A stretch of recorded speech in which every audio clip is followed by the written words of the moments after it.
ये जो आपका क्वेश्चन है पीसमेल डिस्ट्रीब्यूशन ऑफ कैश से रिलेटेड, इस क्वेश्चन में अभी देखो क्या दिया है।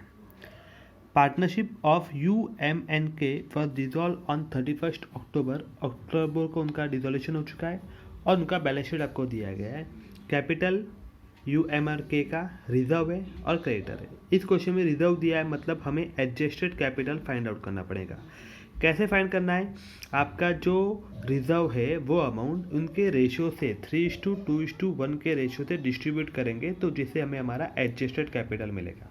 ठीक है, तो मैं पहले बाकी एडजस्टमेंट नहीं पढ़ता हूँ, पहले आपको मैं ये एक्सेस कैपिटल का फॉर्मेट कैसे बनता है वो मैं बताता हूँ। तो आपका एक्सेस कैपिटल के फॉर्मेट में हमें चाहिए हमारा कैपिटल, सेकंड चाहिए हमें रिजर्व और थर्ड चाहिए हमें रेशो। ठीक है, तो हम पहले लिखेंगे हमारा ओपनिंग बैलेंस। तो ओपनिंग बैलेंस आपको दिया गया है UMNK का 2,40,000, 2,60,000 एंड 1 लाख। उसके आगे हम ऐड करते हैं रिजर्व का वैल्यू आपको दिया है टोटल 1,20,000। तीनों को रेशियो से डिस्ट्रीब्यूट किया 3:2:1। इन दोनों को प्लस करके आपका टोटल मिलेगा, उसको हम नाम देते हैं एडजस्टेड कैपिटल। ठीक है, अभी एडजस्टेड कैपिटल से आगे हमारा PSR मतलब प्रॉफिट शेयरिंग रेशियो दिया है 3:2:1। अभी इन दोनों को डिवाइड करेंगे, 3 लाख डिवाइड बाई 3 तो आया हमारा base capital 1 lakh, 3 lakh divide by 2 base capital 1,50,000, 2 lakh divide by 1 base capital 2 lakh, unit capital 1 lakh, 1,50,000 and 2 lakh. यह आ गया हमारा यूनिट कैपिटल। अब इन तीनों यूनिट कैपिटल में से जो छोटा वैल्यू होगा वो हमारा बेस कैपिटल, तो बेस कैपिटल आ गया हमारा 1 लाख। अभी इस 1 लाख को रेशियो से मल्टीप्लाई करना है, तो 1 lakh into 3, 1 lakh into 2 and 1 lakh into 1। तो रेशियो से मल्टीप्लाई किया तो 1 lakh into 3 3 lakh, 1 lakh into 2 2 lakh, 1 lakh into 1 1 lakh. तो आ गया हमारा प्रोपोर्शनेट कैपिटल।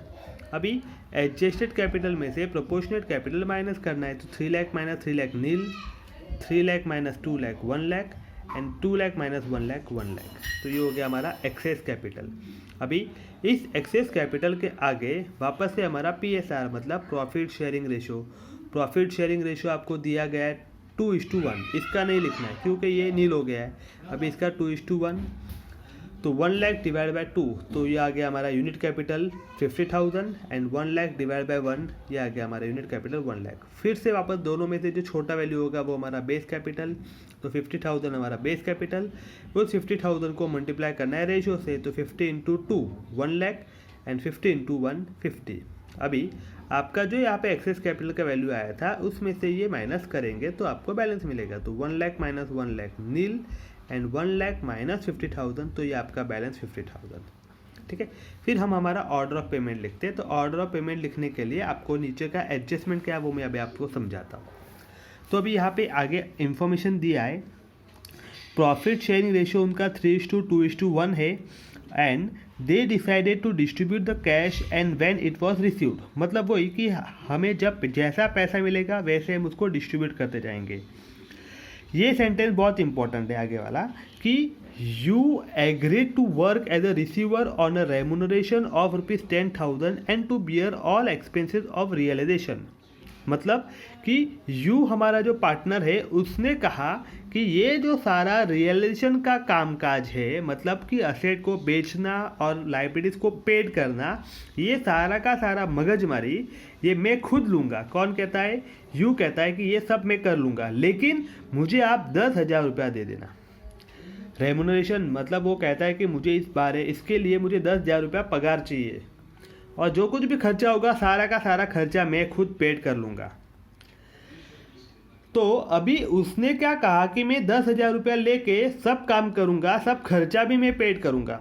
अभी खर्चा कम हुआ ज़्यादा हुआ वो कौन देखेगा? यू देखेगा। वो अभी पार्टनरशिप फर्म नहीं देखने वाला है, इसलिए आगे यहाँ पे आपको थोड़ा कन्फ्यूजन होगा। क्या दिया है देखो कि when it was completed he was found that he spent 2,100 towards the expenses। मतलब कि उसको हमने 10,000 रुपया दिया और कहा कि सारा का सारा काम तू खुद देख लेना। तो उसने वो सारा के सारा काम खुद देख लिया और जो भी खर्चा था वो खुद ने कर लिया। तो टोटल खर्चा हुआ 2,100। तो बाकी जो पैसा बचा है वो बचा हुआ पैसा वो हमें रिटर्न नहीं देगा, क्योंकि उसको हमने 10,000 रुपये में बात कर ली थी कि सब खर्चे तू करना है, जो कुछ भी होगा सब तेरा ही है। मतलब 10,000 दे के हमने हमारा काम ख़त्म कर लिया। तो ये जो 2100 है ना, वो आपको कहीं पे भी कुछ भी यहाँ पे करना नहीं है। ठीक है, ये अगर नहीं समझा तो मुझे मैसेज करना। आप में से मुझे मैसेज करते नहीं है बहुत सारे स्टूडेंट, अगर डाउट होगा तो मैसेज करना। ये वापस समझाता हूँ कि यू ने कहा कि मुझे 10,000 रुपया देना और मैं सब के सब खर्चे सबका सब रियलेशन का काम है मैं खुद कर लूँगा, जो कुछ भी एक्सपेंस होगा जो कुछ भी होगा सब मैं खुद कर लूँगा। तो 10,000 रुपया उसने ले लिया और उसने उसमें से 2100 खर्चा किया। तो ये खर्चा उसने उसके हिसाब से किया है, हमें उसका कुछ लेना देना नहीं है। तो आप सोचोगे जो बचा हुआ पैसा क्या, तो बचा हुआ पैसा वो उसका प्रॉफिट है, उसने इतना मगजमारी किया ना, तो उसके लिए उसको प्रॉफिट मिलना चाहिए, तो वो उसका प्रॉफिट हो, वो उसका पर्सनल प्रॉफिट हो गया, वो पार्टनरशिप फर्म में कुछ नहीं आएगा। तो हमें क्या करना है, हमें सिर्फ हमारा 10,000 रुपया स्टार्टिंग में उसको दे देना है। तो हम लोग स्टार्टिंग में माइनस करते हैं ना, तो वहाँ पे हमें कितना माइनस करना है, 10,000 रुपीज़ माइनस करना है। ठीक है, आगे आपका ये first relation, second relation, third relation. Last में बोला है there was an some stock of book value rupees 18,000 lying unsold and it was taken over by K at an agreed value of rupees 10,000। कि ये सारा का सारा रियलेशन हो जाने के बाद लास्ट में थोड़ा सा स्टॉक बचा था जिसका वैल्यू 18,000 है, लेकिन के ने उसके बदले हमें सिर्फ 10,000 रुपया ही दिया। तो ये जो 10,000 है ना, वो लास्ट के इंस्टॉलमेंट में ऐड करेंगे।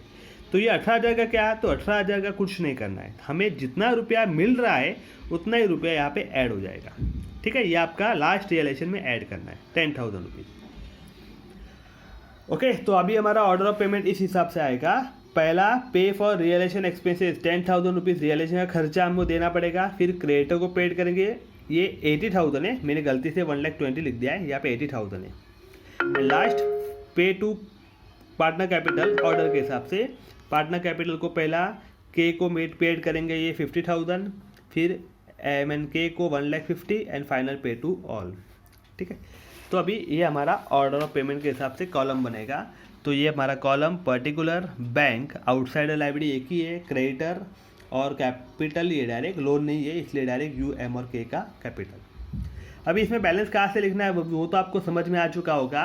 बैंक का बैलेंस है आपका जो कैश में बैंक में लिखेंगे, फिर क्रेडिटर का अमाउंट है आपका 80,000 वो क्रेडिटर में लिखेंगे, और फिर कैपिटल का अमाउंट ये वाला नहीं लिखना है। हमने जो एडजस्टेड कैपिटल यहाँ पे फाइंड आउट किया था 3 लाख, 3 लाख, 2 लाख, वो वाला अमाउंट यहाँ पे हम हमारे कैपिटल में लिखेंगे। ठीक है, अभी हमने क्या करना है कि सबसे पहला पेमेंट करना है, किसको, यू को देना है। और वो यू को किसके लिए, उसका कुछ खर्चे के लिए, रियलेशन एक्सपेंसेस के लिए यू को पैसा देना है। तो ये जो अमाउंट है ना वो हम यहाँ पे माइनस करेंगे, लेकिन यहाँ पे यू में नहीं लिखेंगे, क्योंकि ये जो 10,000 है उसको हम एक्स्ट्रा दे रहे, इसमें कैपिटल का पैसा नहीं दे रहे उसको, ये वो रियलेशन का काम करने का पैसा हम उसको एक्स्ट्रा दे रहे। तो सिर्फ यहाँ पे माइनस करना है 10,000।